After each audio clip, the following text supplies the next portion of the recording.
सास हो तो ऐसी, बहू कहाँ मर गई, अंदर से आवाज आई। जिंदा हूँ माँ जी।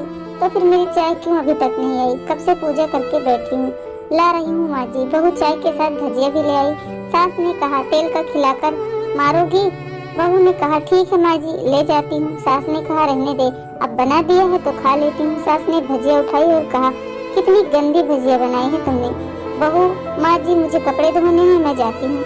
बहू दरवाजे के पास जाकर छिपकर खड़ी हो गई। सास भजिया पर टूट पड़ी और पूरी भजिया खत्म कर दी। बहू मुस्कुराई और काम पर लग गई। दोपहर के खाने का वक्त हुआ।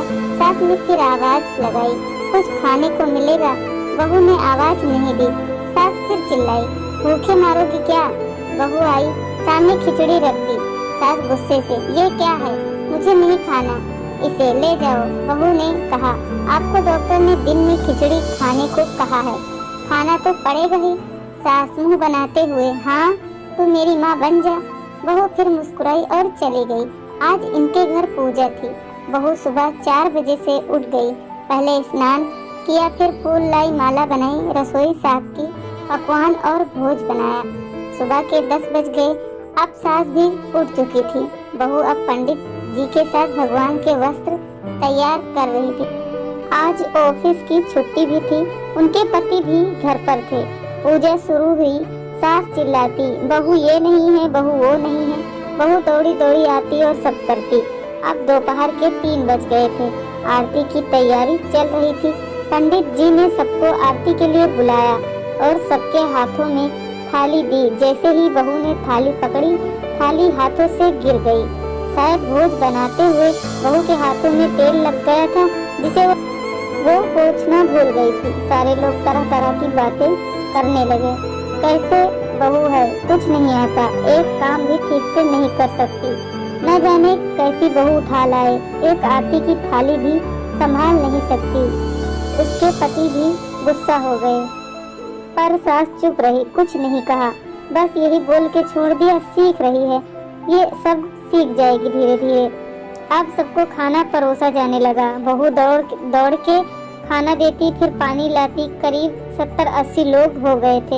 इधर 2 नौकर और बहू अकेली, फिर भी वहाँ सारा काम बहुत ही अच्छे तरीके से करती। अब उसकी सास और कुछ आस पड़ोस के लोग खाने पर बैठे। बहू ने खाना परोसना शुरू किया। सबको खाना दे दिया गया। जैसे ही पहला निवाला सास ने खाया, तुमने नमक ठीक नहीं डाला क्या? एक काम ठीक से नहीं करती, पता नहीं मेरे बाद कैसे ये घर संभलेगा। आस पड़ोस वालों को तो जानते ही हो ना साहब, वो बस बहाना ढूंढते हैं नुक्स निकालने का।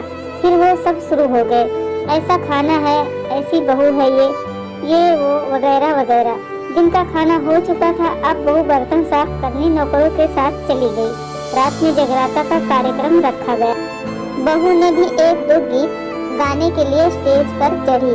सास जोर से चिल्लाई, मेरी नाक मत कटा देना, गाना नहीं आता तो मत गा, वापस आ जा। बहू मुस्कुराई और गाने लगी।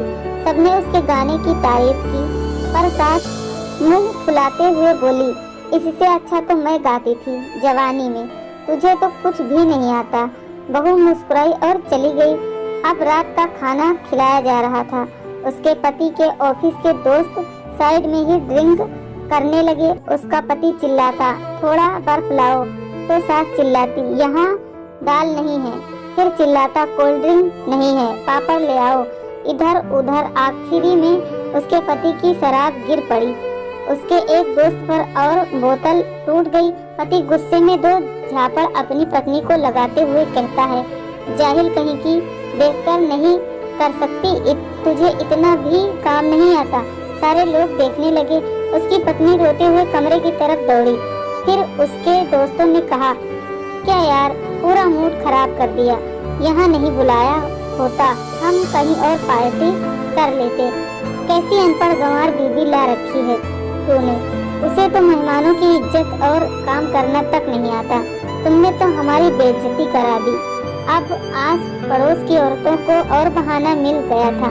वो कहने लगी, देखो क्या कर दिया तुम्हारी बहू ने, कोई काम भी नहीं आता। मैं तो कहती हूँ अपने बेटे की दूसरी शादी करा दो, छुटकारा पाओ इस गंवार से। सास उठी और अपने बेटे के पास जाकर उसे थप्पड़ मारा और कहा, अरे नालायक, तुमने मेरी बहू को मारा तो तेरी हिम्मत कैसी हुई? तेरी टांग तोड़ दूंगी। उसके बेटे के दोस्त कुछ कहने ही वाले थे कि उसकी माँ ने घूरते हुए कहा, चुप, बिल्कुल चुप। यहाँ दारू पीने आए हो, जबकि पता है आज पूजा है और तुम्हारे पार्टी करनी है। कैसे संस्कार दिए हैं तुम्हारे माता पिता ने, और किसने मेरी बहू को जाहिल बोला? जरा इधर आओ, चप्पल से मारूंगी अगर मेरी बहू को किसी ने शब्द भी कहा तो। अरे पापी, तूने उस लड़की को बस इसलिए मारा कि तेरी शराब टूट गई? पापी, वो बच्ची सुबह 4 बजे से उठी है, घर का सारा काम कर रही है, न सुबह से नाश्ता किया न दिन का खाना खाया, फिर भी हंसते हुए, सबकी बातें सुनते हुए, ताने सुनते हुए घर के काम में लगी रही। तेरे यार दोस्तों को वो अच्छी नहीं लगी। जूते से मारूंगी तेरे दोस्तों को जो कभी उन्होंने ऐसा कहा। उसके यार दोस्त चुपके से खिसक लिए। अब सास बहू के कमरे में गई और बहू का हाथ पकड़कर बाहर लाई। सबके सामने कहने लगी, किसने कहा था अपनी बहू को घर से निकाल के दूसरी बहू ले आना? जरा सामने आओ। कोई सामने नहीं आया। फिर सास ने कहा, तुम जान भी क्या हो इस लड़की के बारे में? ये मेरी माँ भी है, मेरी बेटी भी है। माँ इसलिए मुझे गलत काम करने पर डांटती है और बेटी इसलिए कभी कभी मेरी दिल की भावनाएं समझ जाती है। मेरी दिन रात सेवा करती है, मेरे 1000 ताने सुनती है, पर एक शब्द भी गलत नहीं कहती, न सामने न पीठ पीछे। और तुम कहते हो दूसरी बहू ले आऊं? याद है ना छुटकी की दीदी अपनी बहू की करतूत? सास ने गुस्से से पड़ोस की महिला को कहा, अभी पिछले हफ्ते ही तुमने मियाँ बीवी भूखे छोड़ घूमने चले गए थे।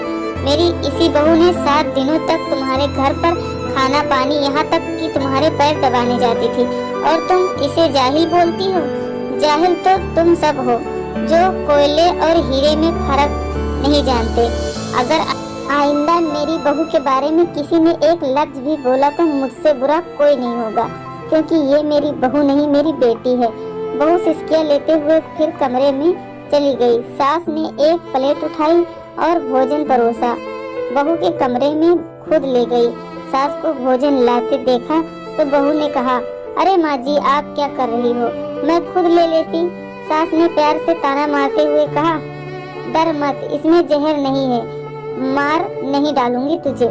तुझे नई सास चाहिए होगी, पर मुझे अभी तू ही मेरे घर की बहू चाहिए। बहू ने अपनी सास को रोते हुए गले लगा लिया। सास भी रो दी पहली बार और कहा, चल खाना खा ले। फिर मजाक करते हुए कहा, फिर मेरे पैर दबाने चले आना, और ये ख्याल मन में मत लाना कि सास पैर बोलती है। किसी दिन मैं इसका गला दबा दूंगी, क्योंकि कभी भी मैं भी यही सोचती थी। दोनों खूब हंसने लगी। आशा करती हूँ आप लोगों को ये कहानी पसंद आई होगी। कहानी अच्छी लगे तो लाइक, शेयर और सब्सक्राइब करें।